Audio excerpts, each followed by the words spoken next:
In 1945, hundreds of German teenage soldiers expected punishment when they were captured by the Americans. Instead, they found something they had never imagined: safety, food, and a strange sense of peace behind barbed wire. But when the war ended and the gates finally opened, some of them made a shocking decision. They didn't want to go home. In the final months of World War II, Germany was running out of everything: fuel, weapons, experienced soldiers, and time. Cities burned under constant bombing. Entire divisions had been destroyed on the eastern and western fronts.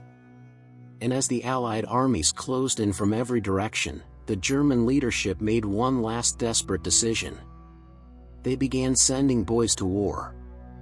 Across Germany, teenagers who had been sitting in classrooms only months earlier were suddenly handed rifles and uniforms far too large for them. Many were just 15 or 16 years old. Some had never fired a weapon before. They were part of the last generation thrown into the collapsing defense of the Third Reich. Many of these boys had spent years in the Hitler Youth, taught that Germany was invincible and that surrender meant destruction.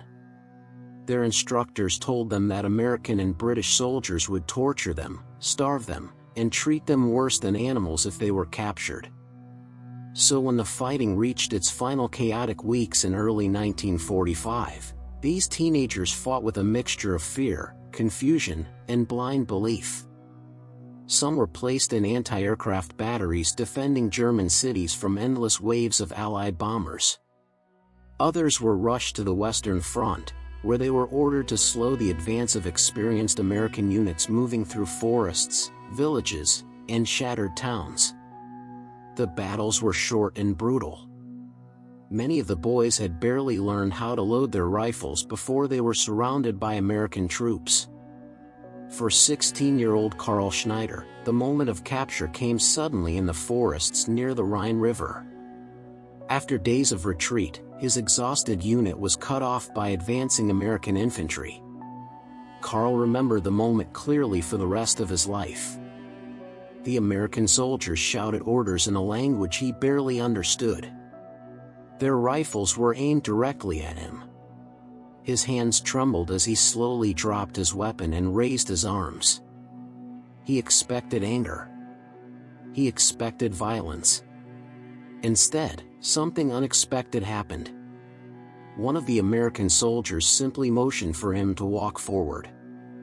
Another offered him a cigarette. Within hours, Karl and dozens of other teenage prisoners were placed in trucks and transported away from the collapsing front lines. None of them knew where they were going. Days later, they were loaded onto large ships crossing the Atlantic Ocean. Their destination was a place none of them had ever imagined they would see: Texas. And behind the fences of a prisoner-of-war camp called Camp Swift, these frightened teenage soldiers were about to discover that captivity in America looked nothing like the nightmare they had been warned about. When the ships carrying German prisoners finally reached the United States, most of the boys had no idea where they were. They had spent days crossing the Atlantic in silence, guarded by American soldiers but treated with a strange level of calm professionalism. No one beat them. No one shouted insults. They were given food, blankets, and water during the long journey. It was confusing. According to everything they had been taught in Germany, the Americans were supposed to hate them. Instead, the guards mostly ignored them. When the train carrying the prisoners finally stopped in the heat of central Texas, the boys stepped outside into a world completely different from the ruins they had left behind. The sky was wide and cloudless. The air smelled of dust and grass. In the distance stood rows of wooden barracks surrounded by tall fences of barbed wire. This was Camp Swift. For many of the prisoners, the first surprise came within hours. They were given showers. Then clean clothes. Then a hot meal. For 16-year-old Karl Schneider, the moment felt almost unreal. The last time he had eaten properly was weeks earlier during the retreat through Western Germany. Now he was sitting at a wooden table with dozens of other prisoners while American soldiers handed out plates of beans, bread, potatoes, and meat. Some of the boys stared at the food in disbelief. Others ate so quickly that guards had to warn them to slow down. But the biggest shock came during the following weeks. Instead of being locked in cells, the prisoners were organized into daily routines.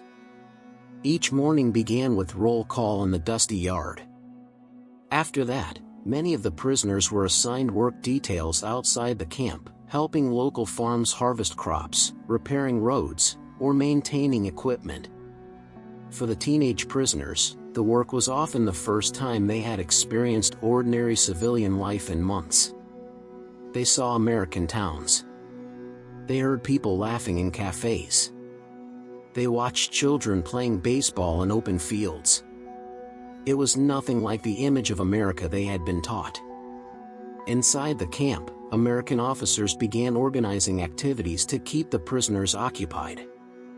There were soccer matches between barracks, small libraries with German-language books, and even classrooms.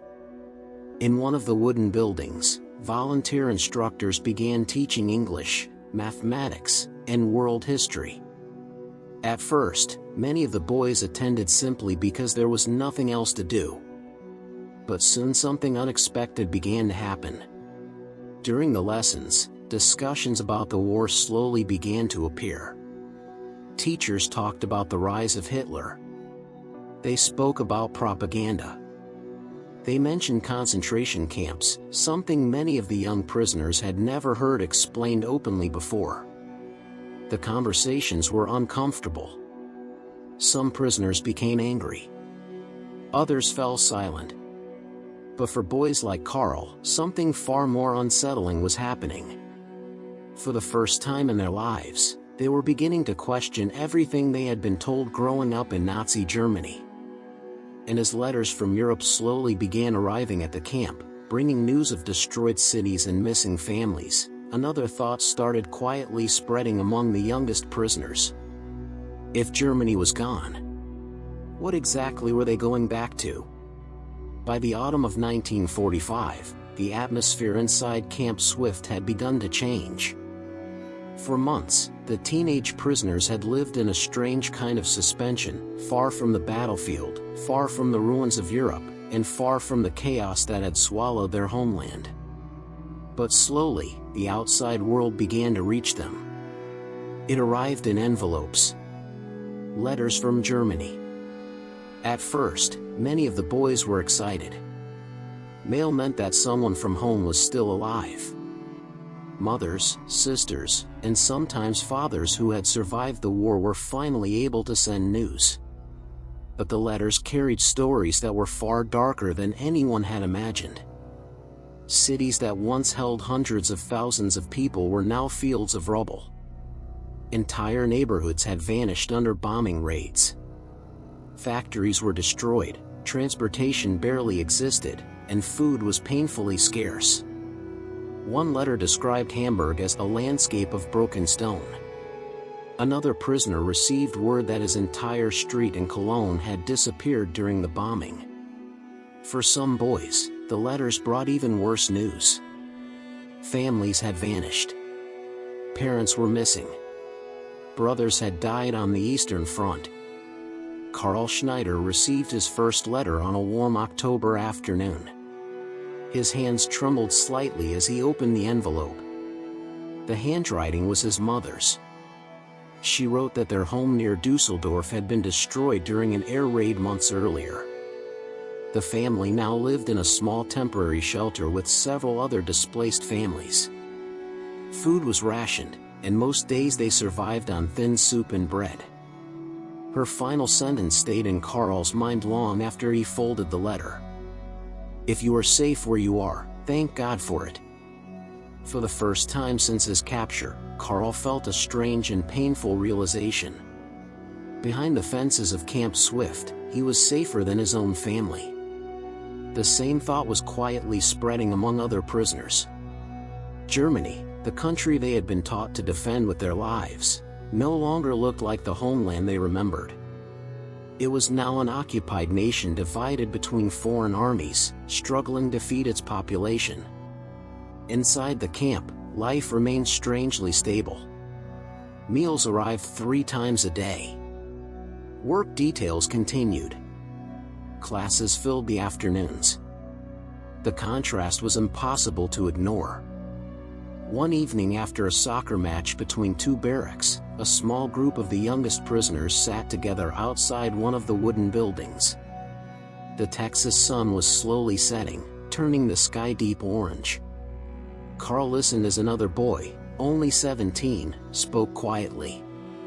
"What if we didn't go back?" At first, the others laughed nervously. Returning home was expected. It was the only future anyone had imagined. But the idea had already taken root. Several of the boys had heard rumors that some German prisoners working on nearby farms were treated kindly by American families. A few had even been invited inside for meals during work assignments. The more they talked, the more the idea stopped sounding impossible.